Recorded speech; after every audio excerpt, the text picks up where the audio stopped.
Assalamualaikum warahmatullahi wabarakatuh. Kali ini kita lanjutkan kembali ya.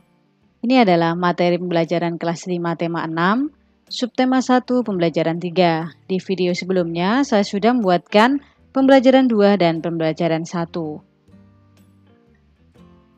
Silakan klik tombol subscribe dan lonceng di bawah video ini agar kalian mendapatkan video terbaru dari saya. Nah, adik-adik semuanya, untuk mengawali video ini, kita akan membaca sebuah bacaan berikut ini. Dari bacaan berikut ini akan didapatkan beberapa informasi. Semua makhluk hidup yang ada di bumi melakukan hubungan dengan sesama makhluk hidup maupun dengan lingkungannya, atau disebut sebagai interaksi. Lingkungan alam terdiri dari benda mati dan makhluk hidup.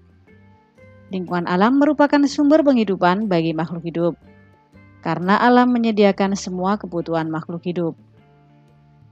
Benda mati dan makhluk hidup saling pengaruhi antara satu dengan yang lainnya, bahkan antar keduanya saling berkaitan. Salah satu bentuk hubungan antar benda mati dan makhluk hidup adalah jenis tanah, suhu, dan curah hujan di suatu tempat dapat mempengaruhi jenis tanaman yang tumbuh dan hewan yang berkembang di daerah tersebut. Makhluk hidup juga dapat mempengaruhi benda mati. Contohnya adalah yang banyak tumbuhannya akan menyebabkan daerah tersebut menjadi lebih sejuk. Daerah yang masih banyak tumbuhannya cenderung memiliki air tanah yang baik dan berlimpah. Hal ini terjadi karena tanaman membantu tanah untuk menahan air dan menyimpan di dalam tanah dengan baik. Nah, bagaimana dengan manusia? Oke, kita lanjutkan. Hubungan antar manusia dan lingkungan alam dapat dikelompokkan menjadi dua. Yang pertama, hubungan yang membuat manusia harus dapat menyesuaikan diri dengan alam. Kedua adalah hubungan yang membuat manusia dapat memanfaatkan alam sekitar.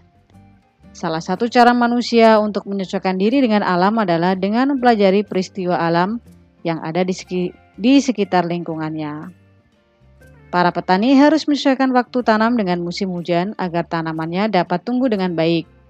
Para nelayan memilih waktu yang berlayar menyesuaikan dengan keadaan cuaca agar terhindar dari bencana dan memperoleh tangkapan ikan yang banyak.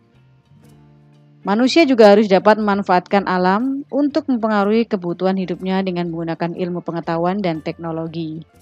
Contohnya, untuk menanggulangi akibat kemarau panjang yang menyebabkan penurunan hasil pertanian, manusia mencoba membuat hujan buatan. Pembuatan hujan buatan ini tentu dengan menggunakan pengetahuan dan teknologi.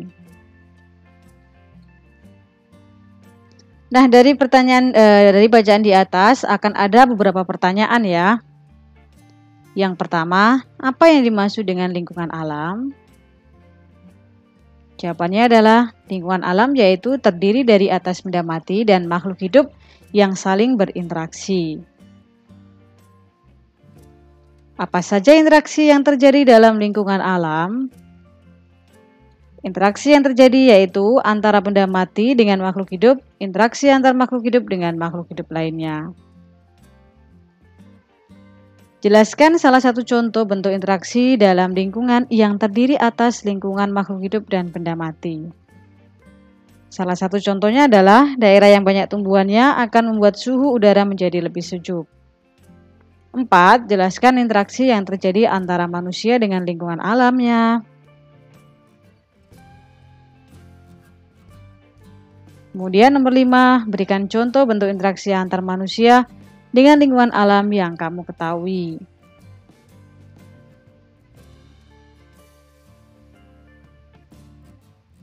Nah, selain sebagai siswa, kita juga memiliki hak sebagai warga negara.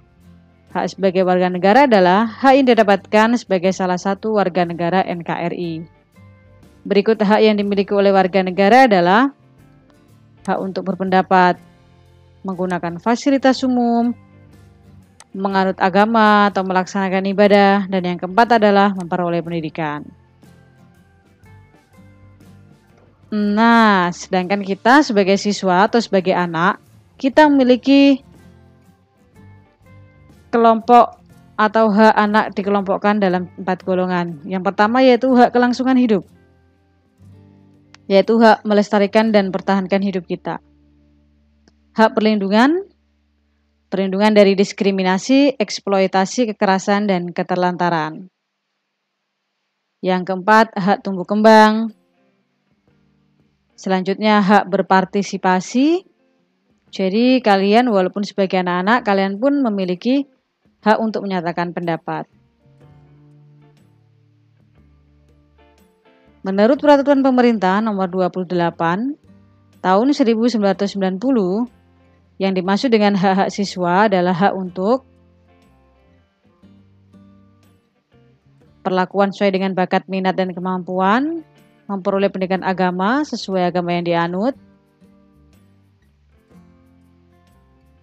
mendapat bantuan fasilitas belajar, beasiswa atau lainnya, pindah ke sekolah yang sejajar, memperoleh penilaian hasil belajar, dan yang ketujuh adalah menyelesaikan program pendidikan lebih awal dari waktu yang ditentukan.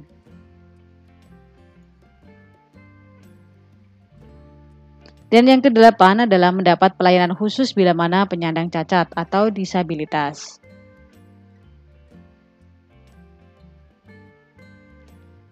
Ya, terima kasih. Itu adalah materi untuk kalian di kelas 5, tema 6, subtema 1, pembelajaran 3. Wassalamualaikum warahmatullahi wabarakatuh.